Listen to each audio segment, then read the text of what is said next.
অত্যন্ত ভারাক্রান্ত হৃদয়ে আজকে বায়তুল মুকাররম জামে মসজিদে নামাজের পর আপনাদের সম্মুখে দাঁড়িয়েছি আল কোচ কমিটি বাংলাদেশের উদ্যোগে আজ আন্তর্জাতিক আল কোচ ডে পালন উপলক্ষে এবং ফিলিস্তিন স্বাধীন ফিলিস্তিন রাষ্ট্র প্রতিষ্ঠার দাবিতে গাজায় যে বর্বরচিত হামলা চলছে, ইতিহাসের সবচেয়ে জঘন্যতম যে হামলা, প্রায় লক্ষাধিক মুসলমানকে সেখানে হত্যা করা হয়েছে, ইতিমধ্যে লক্ষ লক্ষ বাড়িঘর বম্বিং করে করে মাটির সঙ্গে মিশিয়ে দেওয়া হয়েছে। পুরো গাজা ধ্বংসস্তূপে পরিণত হয়েছে। লক্ষ লক্ষ মুসলমান নারী পুরুষ শিশু হস্তহারা হয়ে পড়েছেন। তারা বাড়িঘর থেকে তাদের বাড়িঘর ভেঙে দেওয়া হয়েছে। মসজিদ মাদ্রাসা স্কুল কলেজ ইউনিভার্সিটি সমস্ত কিছু ভেঙে তছনছ করে দেওয়া হয়েছে। ফিলিস্তিনের গাজায় নারী পুরুষ নির্বিশেষে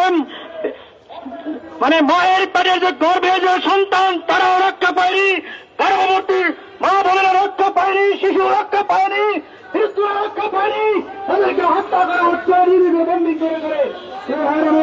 এই যে একটি বছর হয়ে গেল পারমাণবিক নির্যাতন হামলা চলছে, আর কারণ বিশ্ব বিবেক জাগ্রত হয়নি, বিশ্বের মুসলমান জাগ্রত হয়নি, জাগ্রত হয়নি জাতিসংঘ, জাগ্রত হয়নি ওআইসি।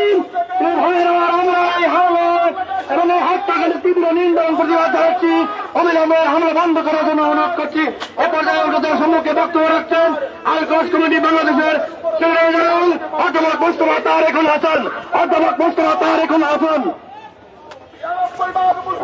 أعوذ بالله من الشيطان الرجيم بسم الله الرحمن الرحيم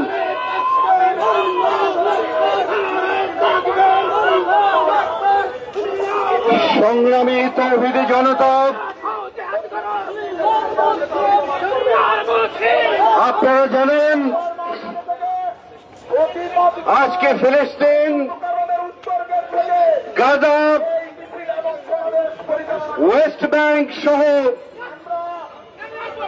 সমস্ত এলাকাগুলো ফ্যাসিবাদ ইসরায়েল কর্তৃক, ইসরায়েলের আগ্রাসন কর্তৃক আজকে দখল হয়ে আছে।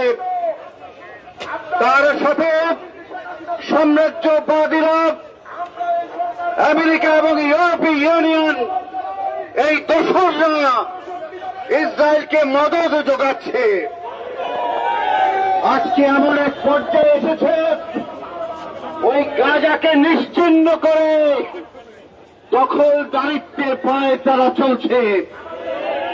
ঠিক এমন এক পর্যায়ে এসে বিশ্বের মুসলমানরা যখন গাজা মুক্তি আন্দোলনের জন্য লড়াই করছে, হামাস হিজবুল্লাহরা যখন রক্ত ঢেলে দিচ্ছে, ঠিক তখন আমেরিকা এবং সাম্রাজ্যবাদী শক্তি গাজা এবং আমাদের প্রথম কেবলা আল কুসকে দখল করে সেখানে নতুন ইসরায়েলি পরিকল্পনা বাস্তবায়ন করার পায়ে তারা চলছে। আজকের এই বিশ্বের রমজানের শেষ শুক্রবার পবিত্র আল কুস দিবসে আমরা এর তীব্র নিন্দা জানাই এবং আমরা বলতে চাই, এই পৃথিবীতে একটি মুসলমানের এক ফোঁটা রক্তবিন্দু অবশিষ্ট থাকা পর্যন্ত ওই ফিলিস্তিনের গাজা এবং আমাদের আল কুসকে আমরা হাত ছাড়া হতে দেব না।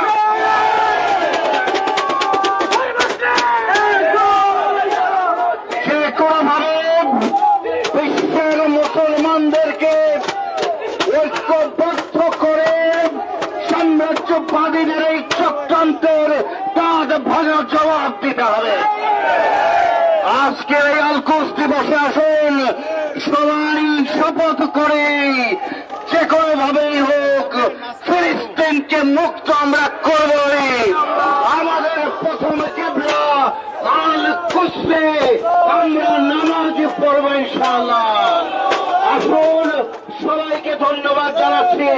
এবং আসুন, যদি একমত থাকেন তাহলে ফিলিস্তিন ভাইদের প্রতি, আল কুদস উদ্ধারের প্রতি আজকের এই র্যালিতে, এই বিক্ষোভ মিছিলে আপনারা দলে দলে যোগদান করুন।